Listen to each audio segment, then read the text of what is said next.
자, 개딸들이 왕수박이라고 찍어서 정창래 의원 또 운동권 의원에게 끼고 싶어서 네. 없는 얘기, 있는 얘기 끄집어냈던 옛날에 사람이었습니다. 그랬죠. 네. 그렇죠. 왜 나는 뭘 했다, 뭐 자랑스럽게 뭐 불온서적 들고 조사받았다. 다니다 걸렸는데 그거 뭐. 그런데 갑자기 586 운동권 청산을 하겠다는데 네네.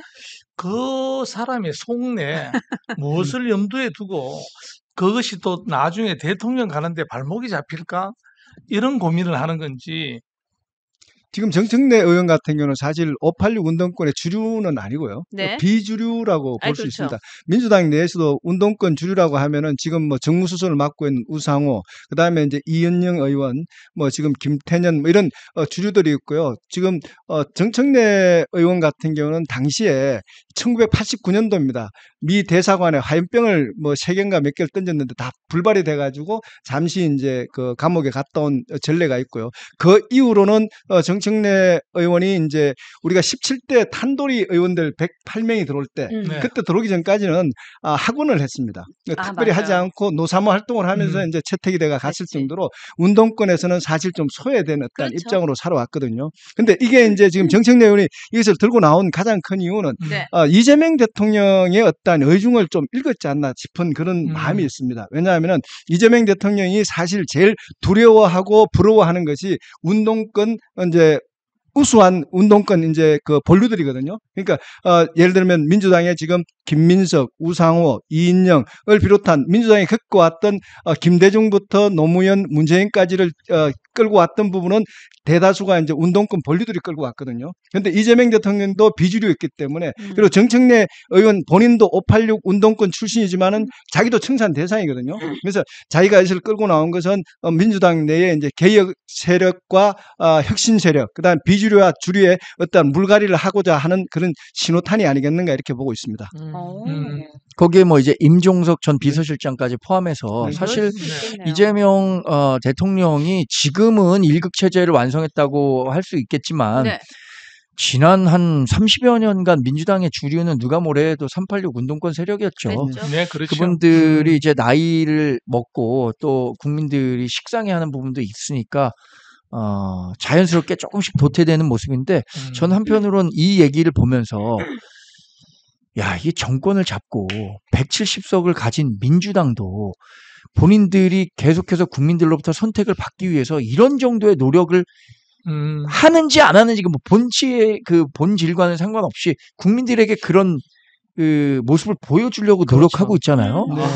그런데 우리 당은 그러면 뭘 하고 있나? 그렇죠. 이런 그 반성하는 계기는 되고 생각합니다. 이게 정말 타산지석이라고 생각하는데 아니 지금 정권 잡고 국회 다수 의석 갖고 있고 전국 정당화 성공했잖아요. 민주당은. 그렇죠. 네. 그런데도 저렇게 시대가 변함에 따라서 국민들이 이거에 대해서 좀 거부감이 있다, 싫어하는 것 같다라고 하면 어쨌든 그 민심에 부응하기 위해서 노력하는 모습을 보인단 말이에요. 맞아요. 저는 그게 민주당이 어떤 식으로 우리가 네. 이 부분에 대해서는 배워야 할 대목도 있다고 생각합니다. 우리 그렇죠. 당이 그럼 우리 당은 국민이 원하는 바를 충족시키기 위해서 어떤 노력을 하고 있는가 이런 반성도 좀 필요하다는 생각이 듭니다. 저는 이 586 운동권 문화 청산돼야죠. 저도 맞습니다. 한국 정치가 지금 지난 30년간 정체된 이후에 가장 큰 중심은 이 586 문화가 있다고 생각하거든요. 네. 지금 686이라고 하든가.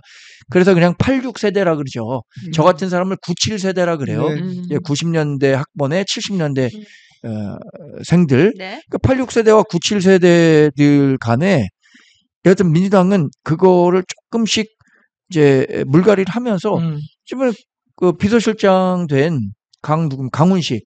거기도 73년생의 94학번이에요. 네. 이런 식으로 세대 교체가 이루어지는데 이런 부분과 관련해서는 우리 당도 저거 뭐 욕만 할 게 아니라 배울 점은 그러니까 국민이 원하는 민심을 좀 반영해서 변화하려는 모습은 보여야 한다고 생각합니다.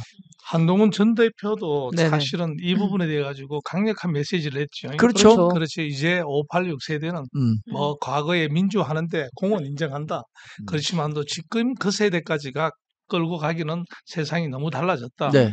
그래서 시대 교체를 해야 되고 맞아요. 세대 교체를 하고 정치 교체를 좀 하자. 맞습니다. 이런 메시지가 그런 메시지 아니겠습니까? 저는 맞습니다. 그 개인적으로 그 과거의 경험 한번 말씀드릴게요. 임종석 비서실장이 문재인 당시에 비서실장이었잖아요. 네네. 그게 아마 운영위에 대한 국정감사였을 거예요. 전희경 의원이라고 그 비례대표 했던 의원이 있습니다. 저랑 나이가 같고 의정부 여고 출신이에요. 저랑 친구처럼 지내는데 그 5.18 민주화 운동 관련해 갖고 뭐 어떤 국정감사 운영위원회 감사 과정에서 뭐라고 얘기를 하니까 그 임종석 의원이 이런 얘기를 했어요. 그 5.18 민주화 운동이 있었고 제가 민주화 운동을 열심히 했을 때 학생 운동 했을 때 전 의원이 어떤 역할을 했는지 모르겠지만 자기는 그렇게 인생 살지 않았다. 뭐 이렇게 얘기를 했단 말이에요. 네. 제가 그걸 보고 전 의원 나중에 만났을 때 아니 전 의원 그때 이렇게 했어야지. 5.18 운동 때 나 유치원생이었고 87 민주화 운동 때 공부 열심히 하는 88 꿈나무였다. 그렇죠. 초등학교 학생이었다. 그렇죠. 근데 586이나 86세대가 제가 대학 다닐 때도 느낀 거지만 뭔가 자꾸 부채의식을 심어주려고 해요. 야, 맞아요. 니네 우리가 광주 민주화 운동에 진짜 빚 많이 진 거야. 아, 물론 인정하죠. 그러나 그거에 대한 자꾸 부채의식을 심어줘갖고 니네 이렇게 잘 살겠는 게 뭔 줄 알아? 니네 근데 왜 이렇게 살아? 더 열심히 학생운동 해야지. 이런 식의 이걸 마인드를 심어주고 있거든요. 그래서 97세대 전반부도 저는 그 영향을 받았다고 봐요. 네. 뭐 그런 것이 사실은 네. 이렇게 우리가 구분해서 진보와 보수의 구별을 할 때 50대가 그런 영향을 상당히 많이 받았다고 봐야 되겠죠. 그렇죠. 네. 저도 똑같이 그렇습니다만 저도 이한열 씨가 그렇게 열사가 그런 일을 벌어지고 저 자신이 얼마나 좀 스스로한테 좀 부채의식이 있어요. 그렇죠. 부채의식. 가지고 예. 계속 후원도 내고 음. 가끔씩 연대에 가면 그 교정에서 그 친구를 찾아가지고 참 고마웠다. 이 민주화에 대해 이런 얘기 합니다만 이제 시대가 달라졌잖아요. 맞습니다. 한동훈 전 대표가 한 얘기가 맞는 거예요. 네, 진짜로. 과거의 일에 대해서는 감사한 마음이 있지만 맞습니다. 그것으로 인해서 내가 부채의식을 가질 필요는 없다. 우리 세대가 부채의식은 필요 없다. 저도 지금 86세대들 얘기하면은 제가 97세대 전반부라고 했잖아요. 네네. 딱 뭐 중반부죠. 75년생이고 94학번이니까. 근데 그분들이 86세대에 있는 분들이 제가 대학교 입학했을 때 아마 대학교 4학년 뭐 복학해갖고 학생운동 하는 분들이 있고 그랬던 분이에요. 그런 분들이 가끔 뭐 소주 사주면서 야, 뭐 나라가 이렇게 가야 된다. 뭐 이렇게 얘기 들었던 기억이 나는데 네. 그때 그분들이 사줬던 소주 몇 잔의 가치는 제가 충분히 그동안 열심히 그 86세대들이 보상했다고 생각합니다. 아이, 저는. 그럼요. 그렇죠. 그리고 그때 보면은 김민석 씨 이런 거 보면 운동권 출신들의 머리 속에 과연 우리가 오늘 이번 청문회 하면서도 보잖아요. 능력이 돼가지고 그런 부분도 참 간과할 수 없는 거다. 저는 그렇게 생각하는데. 이분 그 경력을 보면 알 수 있잖아요. 그렇죠. 남의 돈만 썼지 자기 돈 벌어본 적은 없는 거예요. 자기 돈 벌어본 거는 국회의원 돼갖고 세비 받은 게 답니다. 맞아요. 그렇죠? 전부 다. 그럼 실제로 경제활동 못할 때 어떻게 했습니까? 지금 누구나 의심하고 있는 것처럼 다른 사람 돈 쓴 거 아니에요? 그렇죠. 그러니까 다른 사람 돈 귀한 줄도 알아야죠. 저는 그리고 보면은 이 586 네. 운동권 청산을 갑자기 꺼낸 거는 결국에는 다 말씀하셨다시피 충분히 사용할 만큼 사용한 거예요. 저거를 가지고 지금 보면은 그 운동하신 분들 대단하신 거죠.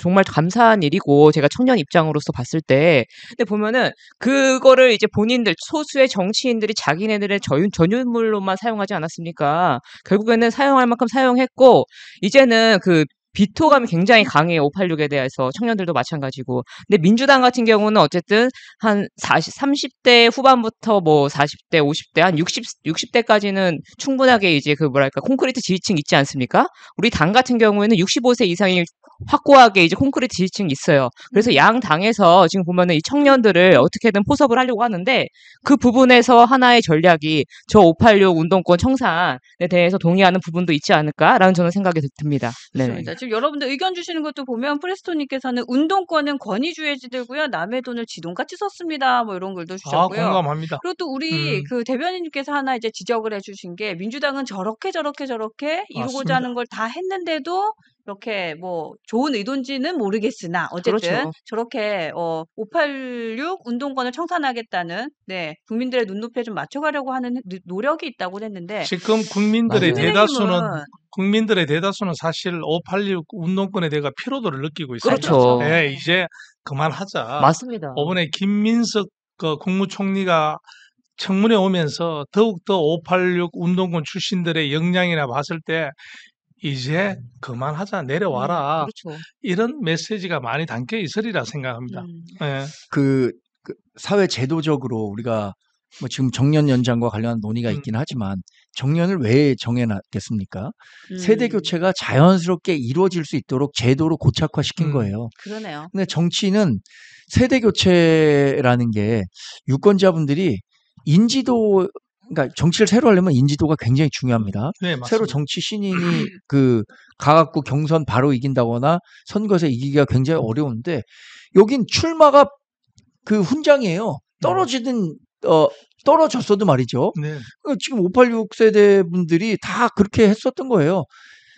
상습 출마를 통해서 본인의 이름을 지역에서 알리고 그래서 바람 불 때 예를 들어서 뭐 2008년에 판도리 MB 사건. 뉴타운 바람, 뭐 2004년에 탄핵 바람 이렇게 바람이 불었을 때 정말 어떤 자격이 없는 사람들 있잖아요. 자질이 충분하지 않은 사람들도 한 번쯤은 그냥 국회의원이 돼버리는 거예요. 그렇죠. 근데 한 번 된 다음에는 그게 훈장이 돼갖고 또 다음 선거에서 그렇죠. 당선되고 이러니까 이 586 세대들에 대한 제가 진짜 이 86 세대들에 대해서 할 얘기가 태산 같습니다. 맞습니다. 네, 이분들 네. 이제 정치 전면에 나설 때가 아니에요. 이제 그만할 때 맞- 됐죠. 네, 맞습니다. 사실 조금 더 앞질러 가서 좀 죄송합니다만은 우리 당의 전략 공천하는 것이 있지 않습니까? 그죠? 이 전략 공천 제도가 잘 활용이 돼야 됩니다. 개인의 어떤 이해관계로 하는 것이 아니라 당의 미래를 보고 진짜 맞습니다. 국민만 생각하고 전략 공천을 바르게 행동한다 그러면 우리도 충분히 변할 수가 있습니다. 그런 안타까운 현실이 있는데 다음 총선 때는 그런 전략 공천 카드가 특히 영자당인 지금 영남 자민련 놀림까지 당하는 영자당 이런 소리에 벗어날 수 있는 유일한 방법은 저는 영남 자민련을 벗어날 수 있는 전략공천 제도 이것을 참 잘 이용해야 된다. 저는 개인적으로 그렇게 얘기를 좀 전하고 싶어요. 저도 그래서 김용태 비대위원장이 이번에 5대 개혁안을 네, 내세웠잖아요. 5대 개혁안 중에 제가 이거 한국 정치를 바꾸는 현실과는 좀 다르다라고 이견을 다는 게 그거예요. 100% 상향식 공천을 하겠다고 했잖아요. 100% 상향식 공천하면요. 한국 정치는 어떻게 되냐면 지역에서 돈 있는 지역 유지 그렇죠. 또는 지역 변호사 이분들 아니면 정치를 할 수가 없어요. 왜냐하면 우리 경선을 지역에서 한다는 거잖아요. 그럼 네. 그 지역에서 오래 있으면서 사람들과 뭐 열심히 교류하고 상가집 쫓아다니고 뭐 조기 축구에 가고 네. 이런 분들만 지역에서 공천을 받게 되는 거예요. 그게 지금 한국 정치를 바꾸는데 도움이 되는 제도냐? 전 그렇게 생각하지 않거든요. 지금 타카 선생님께서 말씀하신 것처럼 1996년 당시에 신한국당 김영삼 대통령이 했던 공천 네. 그때 당시에 영입된 사람이 김문수, 홍준표, 이재호 이런 분들이에요. 그럼 이런 사람들이 그때 당시에 신한국당을 완전히 획기적으로 바꾼 겁니다. 당시에 군부 정당인 뭐 민정당을 민주화 세대의 정당으로 바꾸는데 기여했다고 생각하는데 네. 이게 근데 전략 공천을 하다 보면 개인의 친소 관계에 의해서 음. 그때 당권을 누가 갖고 있느냐 그럼. 이거에 따라서 너무 이제 자의적으로 움직이다 보니까 이런 부분에 대한 걱정들을 하고 계신데 잘만 활용하면요 네. 전략 공천만큼 우리 정치를 바꾸는데 유효한 전략이 없습니다. 자, 여기서 정리하면 네. 민주당조차도 운동권 출신을 이제 청산하자 네네. 이렇게 나왔는데 네. 우리 국민의힘은 또 어떻게 변할지 지금 걱정하는 아이. 우리 정광재 대변인께 그러니까 우리가 힘을 좀 줘야 돼요. 예, 힘을 좀 줘야 국민의힘이 사실 지금은 막 우리가 막 희망이 없는 것 같지만 그래도 이렇게 올바른 생각하시는 분들도 계시니까 국민의힘이 좀 빨리 쇄신의 길을 걷고 개혁에 힘써서 국민들의 마음을 다시 좀 얻었으면 자, 좋겠다.